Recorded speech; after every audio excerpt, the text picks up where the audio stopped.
morning, viewers. As some of you may already know, I got a new car. I ended up trading my M35 Stagea for a 1999 Toyota Celsior.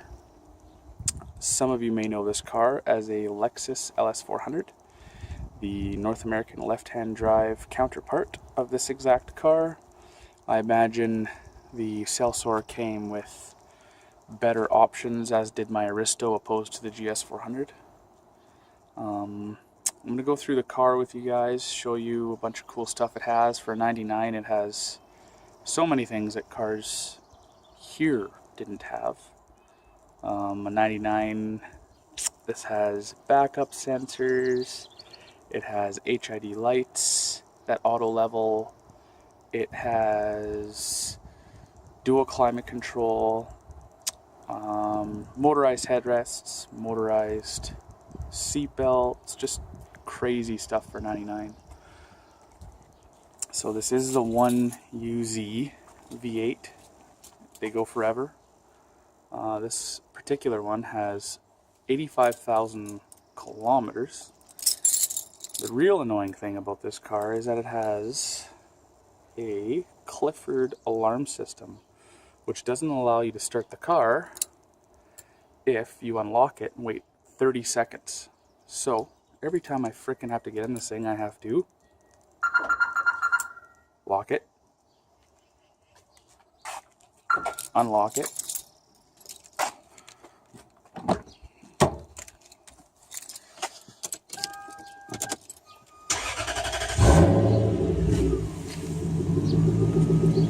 so, as you can see, it has a motorized steering column, telescopic and tilt. I'm just going to turn down the radio here because I think there's some sound going on there.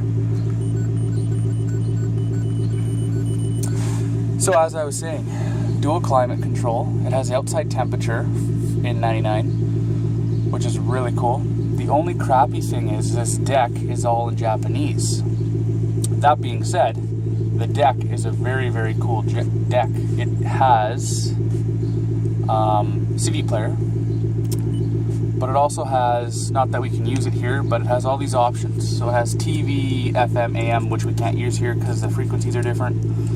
VTR, I have no idea what that means, maybe video recording of some sort. CD, MP3 obviously, but this little guy here is what I really like. This one is a hard drive full of all the music that has been played on this. You just press that little record button and it records your CDs. It has 30 gig hard drive in it, which is awesome. It's obviously not factory, it's an Eclipse aftermarket unit, but it's pretty awesome in my opinion. So this one has a factory air ride in it. There's the snow mode, power mode, high or normal. I don't even think that works anymore because it does have a aftermarket suspension controller. So what I'll show you is this button here controls the headrest. We got lumbar support and we got the position of the seat on the rails. So that's pretty cool. And then on the door we have the seat belt raise and lower button. So I'll try to, I don't really need to show you guys, it's kind of self-explanatory. In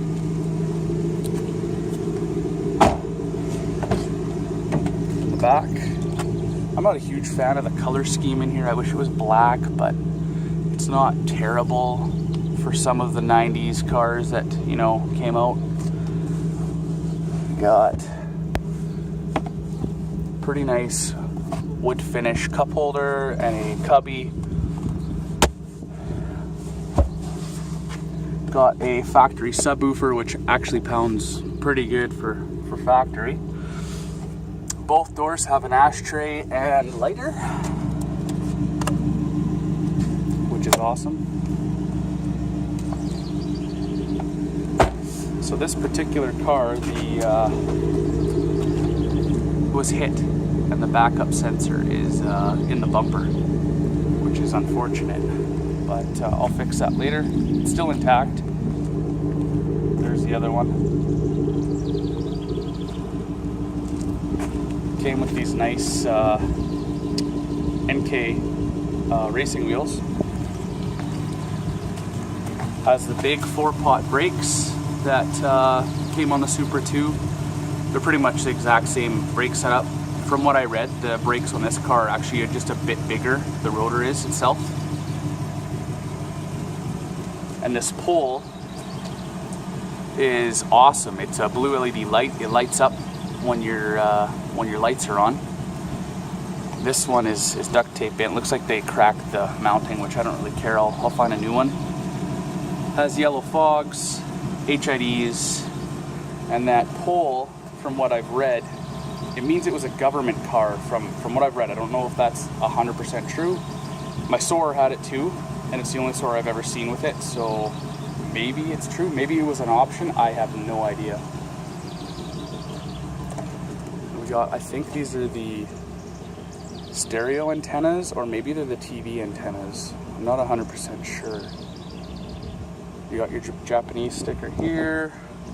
I have no idea what this is. If anyone knows what this is, let me know. Do a full walk around though.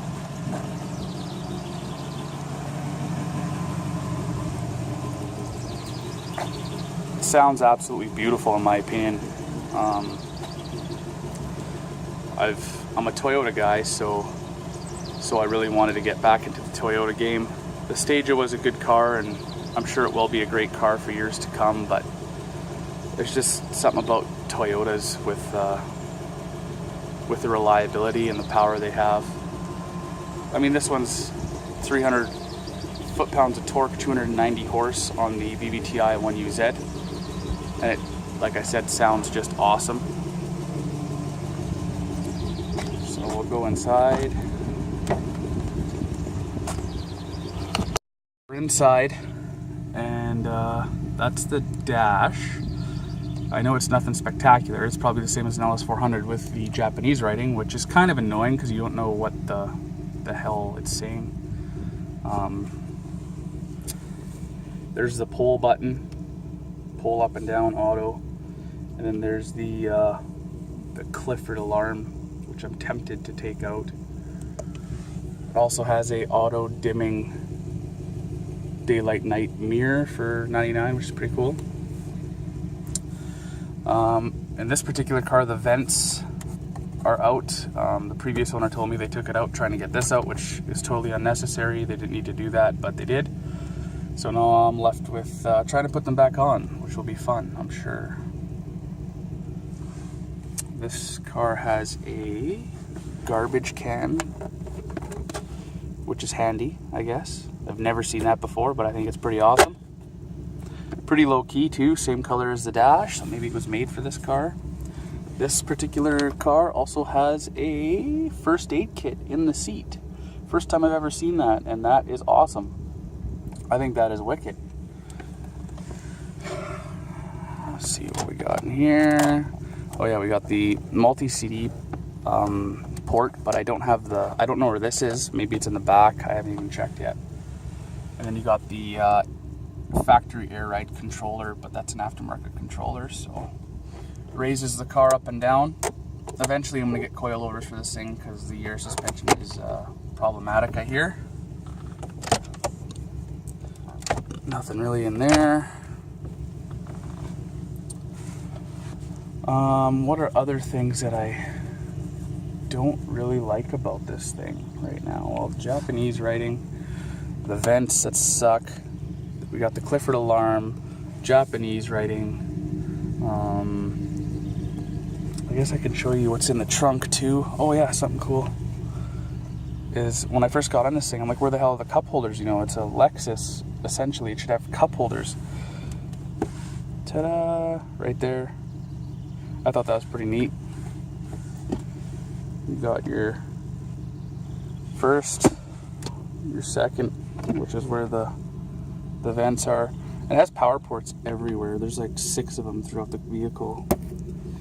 So that's kind of handy. You got one down here with an ashtray that I use for change. I'll go pop the trunk. Another thing cool too is this, you got this button here that lights up for change. This button shakes the water off the mirrors, which is pretty cool. It's like ear screeching though. We did that on a hot day and it was just brutal on our ears. And then you got your trunk and fuel door. Something cool about Japanese cars, they always have this little sun visor to complete the whole blockage of the sun there. It's kind of cool.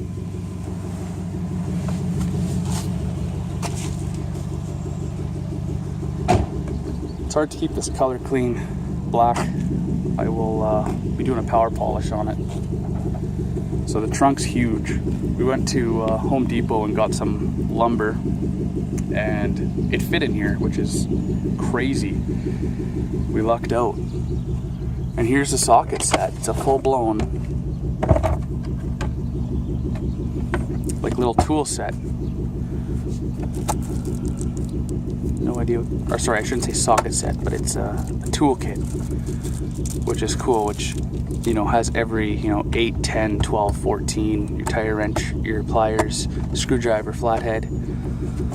It's nicely tucked away in a little port here, which is kind of cool. Then obviously you got your factory, everything spare tire wise down here, which again is pretty cool.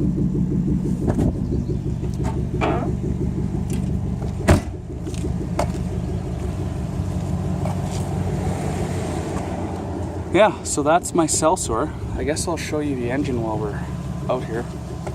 It's just a factory 1UZ. VVTi, interference head, which sucks because the previous 1UZ were not. So if the timing belt goes on this thing, you're gonna probably bend some valves. And she's as stock can be, with the exception of a modified airbox. And I don't know if you'll be able to see it, but it's cut out. So the air filter has way more air hitting it at any given time. Only 85,000 K. It'll last forever, hypothetically. And the headlights obviously need a little bit of love, but overall the car's in great shape. I'm much happier with the Toyota than the Nissan. So that is my 1999 Toyota Celsior.